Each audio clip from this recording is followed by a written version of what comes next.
I'm glad you're with us. I mean, we're going to be watching for Nvidia's earnings. In the meantime, I have to just say it once again, the NASDAQ 100, new record high today. The S&P and the Dow also at record all-time highs today. We're in an environment where the path of least resistance has been to the upside. At the same time, you say, and I'd like you to explain, no margin for error when it comes to the Nvidia earnings. Tell me what you're watching here. Yeah, I mean, Nvidia, to me, if you're an intermediate term, longer term investor, it's a must own. But they're at all-time highs here. They pretty much are the market. They're the biggest holding in the S&P 500, the NASDAQ 100, and everybody is expecting a blowout quarter. They've got to deliver that and then some. I mean, they can. Again, it's a stock you've got to own. I'm just not sure you get a whole ton of alpha from it. I think there are other areas you also need to be looking at as well. Understood. I mean, when you see it at 178, is there a time that you would say it's a screaming buy? I mean, for example, if it pulls back after the earnings because something is less than perfect, do you say buy? Anytime you get a meaningful dip in Nvidia, that is just a gift. So yeah, I mean, if I saw I own it. We also have NVDX, which is 2x Nvidia. Anytime I see a meaningful dip in Nvidia, I would be buying hand over fist. I don't like buying something that's just making new highs day after day after day, especially ahead of a massively important earnings report. Yeah. Despite Nvidia's early Friday decline, large funds are purchasing the company's stock. Early trading saw the chipmaker's shares drop 1.0% to $100.50. On Thursday, they increased by 0.2%. After breaching above $180 for the first time this month, Nvidia appears to be mainly range-bound ahead of its earnings on August 27th. Nonetheless, some well-known funds seem upbeat about its future. According to regulatory documents, David Tepper's Appaloosa company increased its Nvidia holdings from 300,000 to 1.75 million shares during the second quarter. When combining puts and calls, Soros Fund Management purchased 939 shares of Nvidia. The acquisition increased the total number of shares held by the fund to 992. When Nvidia presents its quarterly financial report later this month, investors will be glued to their screens. Even though the chipmaker is the biggest corporation in the world, Wall Street is growing even more optimistic about it. The return of sales to China and Nvidia's Blackwell processor may be the catalyst for the next surge in the stock price. Artificial intelligence, AI breakthroughs have caused the biggest shift in the tech industry in recent memory. Although there are an overwhelming number of new applications for these next-generation algorithms, they need a remarkable amount of processing power. Nvidia has arguably benefited the most from this secular tailwind. The company's graphics processing units, GPUs, which were first used to provide realistic visuals in video games, were also able to deliver the blazingly fast rates required for AI inference and training. The rapid growth of Nvidia has been driven by the exploding demand for its AI chips. As of this video, Nvidia's stock has risen a staggering 1,140% since the early days of 2023, making the business the de facto AI poster child. The financial results of Nvidia's second quarter, which are expected to be announced after the market closes on August 27th, will be highly anticipated. Let's examine recent events, Wall Street sentiment, and what investors might anticipate before we dive into this important report. Nvidia's growth rate has unavoidably dropped after 2 years of triple-digit revenue and profit growth, but the outcomes are still remarkable.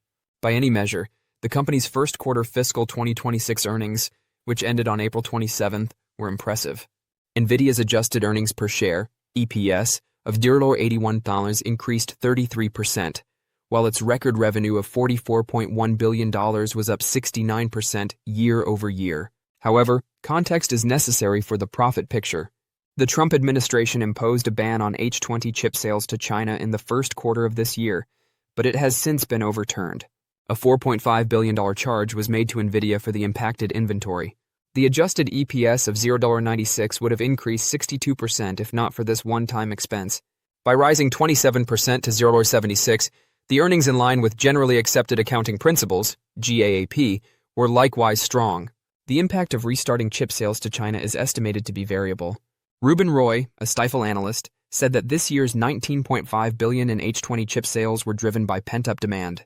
Although the exact total would depend on the availability of production capacity, resuming sales to China may increase revenue by 10%. Previously, analysts' average predictions had placed Nvidia's fiscal 2026 revenue at $201 billion. Sales of Nvidia's AI-focused Blackwell architecture are the company's main source of growth. CFO Colette Kress reported in the first quarter that the Blackwell ramp was the fastest ramp in the company's history, having spread to all customer segments. Nvidia has maintained its leadership position in the AI revolution thanks to its impressive track record of innovation, and it doesn't look like this will change anytime soon. Wall Street is growing more optimistic ahead of Nvidia's significant report later this month. Consensus predictions from analysts predict revenue of $45.75 billion, or almost 53% growth, and EPS of $1, or 47% growth. The consensus may be conservative given Nvidia's impressive history of routinely exceeding both Wall Street's and its own expectations. Only one analyst suggests selling Nvidia stock, while 89% of the 65 who provided an opinion in August say it is a buy or strong buy. The average price objective of $187 indicates a modest 3% upside. John Donovan, an analyst with Loop Capital, has one of the more optimistic opinions. He kept the company at a buy rating and recently raised his price objective to $250, which would represent a 38% increase for investors. According to the researcher, channel checks with cloud providers indicate that demand is still rising.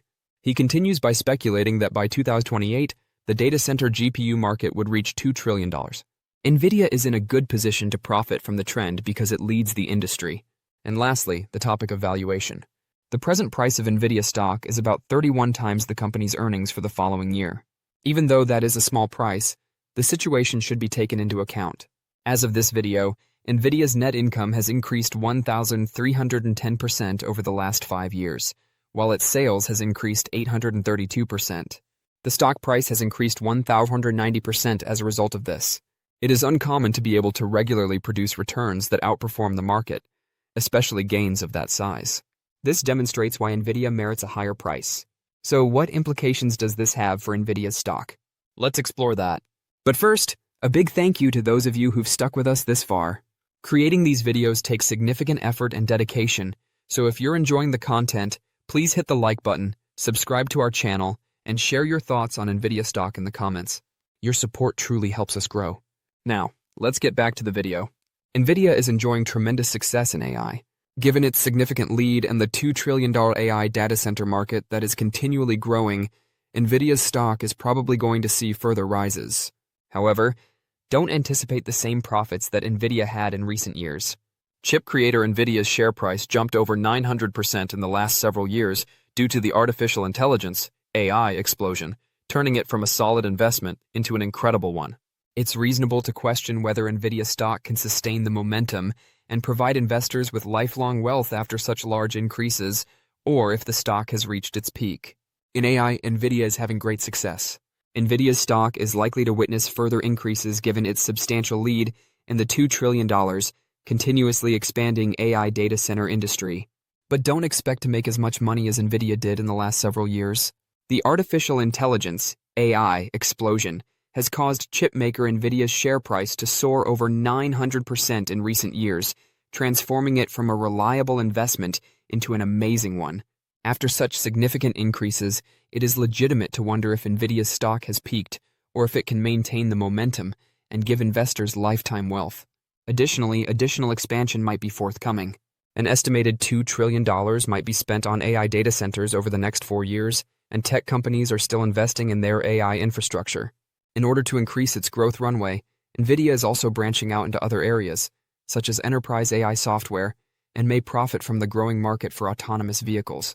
There isn't anything to be concerned about right now with regard to Nvidia's main business because of the big tech companies' ongoing and significant expenditures in AI and Nvidia's leadership in supplying semiconductors to all of them. As IT businesses develop their AI infrastructure, Nvidia will undoubtedly have more space to market its CPUs, but this initial spike in investment will eventually fade. Companies have been developing chatbots, AI agents, and other cloud-based AI solutions for a few years now. There is usually a first wave of large investments followed by a gradual tapering down, just like with any new significant tech development. No one is certain when or to what degree that will occur, but it probably means that Nvidia's phenomenal growth over the last several years won't be repeated. Given that its fiscal 2025 revenue was close to $131 billion, it is improbable that Nvidia could continue to double its sales for a number of more years in a row at this point. Even though Nvidia will undoubtedly have more space to sell its processors to tech firms as they develop their AI infrastructure, this initial spike in spending will eventually slow down. A few years have passed since businesses began developing chatbots, AI agents, and other cloud-based AI solutions. A first wave of large investments is usually followed by a tapering down, much like with any new major tech trend. Nobody can predict when or how much that will happen, but it probably means that Nvidia won't be able to duplicate its phenomenal improvements over the last few years. At this time, it is improbable that Nvidia could keep doubling its sales for a number of more years in a row, considering that its revenue for fiscal 2025 was close to $131 billion. For instance, analysts generally predict that Nvidia's sales would increase by 54% to $250 billion in 2026 and by 25% in 2027. Although that revenue gain is still very good, it pales in comparison to Nvidia's recent growth. It's also critical to note that Nvidia's shares are probably priced for perfection given the company's explosive stock price growth in recent years. Even while it's not technically a bad quarter, a sales or earnings failure at this time could lead to a decline in the price because of the extremely high expectations. Ignoring this AI leader would be a mistake, even though purchasing Nvidia stock now isn't going to make you wealthy. Even though AI is still in its infancy, the business continues to hold a dominant position in AI processors. Because of this, purchasing the stock can still be a smart choice. However, don't anticipate a further 900% increase in share price during the following 3 years. The stance of Wall Street is unambiguous. Invest in Nvidia stock. After the market closes on Wednesday, August 27th, the corporation will release its Q2 earnings, and we'll know more. Don't forget to share your thoughts and experiences in the comments below. Your input helps create a more knowledgeable community where we can all learn and grow together in the world of investing. Stay up to date with the latest market trends, insights, and key updates by subscribing to Investing Tutorial. We're here to help you make smarter investment decisions and stay ahead of the curve. Stuff. I mean, yesterday Nvidia was down all day. I said, well, why? Well, it turns out that there was a short story out there that Nvidia is going to be late with the next chip, which is the Vera Rubin, and that therefore the MI450 by AMD is going to be in ascendance. The story was, I'll just use a word that I think is really kind of indicative of where we are. It was a lie. It was a lie. I mean, you can look up. Like it's interesting. You can chat GPT lie and Perplex lie and Gemini lie. It all comes up with the same thing, which is untruth. Right. It was untrue. And it caused a lot of people to buy AMD up 9 and sell NVIDIA. Now, there's probably a news story about why NVIDIA is down today, because NVIDIA is so easy to knock down right now because they're an honest company. They don't come in. They're not a hype company. They're like, okay, what do we? They don't come in and say, what do we have to refute today? The fact is that the most major story about NVIDIA is a positive one, which is that DeepSeek can't make the so-called ballyhooed chips that it needs, and they need the H20. In the meantime, the Chinese are buying excess homes. But no, the Chinese are all powerful, and we are just stooges in their way. Your tweets this morning. It is true that there are reports that the Chinese government is asking some firms to buy homes. AMD, by the way, Glennon said, we're a bunch of useless idiots. AMD gets added to the U.S. 1 list over at B of A. Nice profile of Lisa Su. I think it's in Wired. No, she's fantastic. I'm adding it to my Highway 66 the U.S. 1 will go Highway 66. Have the Boston Post Road exclamation portfolio. I mean, look, AMD is good, but the idea that that stock should have run yesterday off of Vera Rubin being late was just, I don't know who spreads these things. Yeah. I spend so much time shooting these things down. It's like I got the call at 4:01 saying, I finally got the call saying, here's what happened. I said, well, 3:59, the call would have been more effective because the market closes. But everyone was focused on Mr. Bullish or whatever that was. And you still like technology. Certain areas of technology. Certain areas. The chip area for sure. This is the 1-2 punch here. Taiwan Semiconductor, Nvidia, you can't beat it. They go hand in hand. Right. Taiwan Semiconductor's biggest client is Nvidia. Taiwan Semiconductor, the largest dedicated chip foundry in the world with a 60% market share. Nvidia, we just learned, is now expanding and diversifying beyond chips into data centers. A good 1-2 ticket. All right. These are semiconductors. There's a few of them. This is SMH as one, but you can even look at this. Just so layman can see the breakout was phenomenal, and it just keeps going and going and going. It's all about chips right now. Yeah, look, semiconductors are the underlying commodity, not just the technology sector, but the global economy, as we know. What I've been telling clients is that in Q1, at the hands of the tariff tirade, which has clearly passed, you went through a dark chapter, every bit as sinister as what we saw in the bear market of 22. The moves coming out of episodes, bear markets like that, are measured in quarters and months, not days and weeks. There's significant ups. Obviously, we still see some bullishness here in the market. We're pretty much flat on the S&P 500 so far. We did open above that 64.75 level, which has been a key area of resistance over the last couple of trading sessions here, and rightfully so. We are seeing a little bit of selling for right now. One thing to note, you are seeing Nvidia selling off pretty aggressively to start off the day, so we'll see if any news headlines really try to impact the semiconductor space. Obviously, we had the Applied Materials announcement yesterday, but also this morning, President Trump alluding to potentially announcing chip tariffs either next week or the week after next as well. That might be driving down the shares for now. But if you're looking at the levels for today, to the upside 6,500, to the downside first level 6,440. These are the same levels that we've seen over the last two trading sessions here. They continue to hold up. We continue to see some consolidation. And you can see that chart formation here, maybe potentially trying to break out to the upside here, outside of trying to get back into this range. So buyers have stepped in at the 6,440 level. Let's see if that's going to happen today. If we do see a breakdown, and any breakdown below 6,440, you're looking at 6,400 here.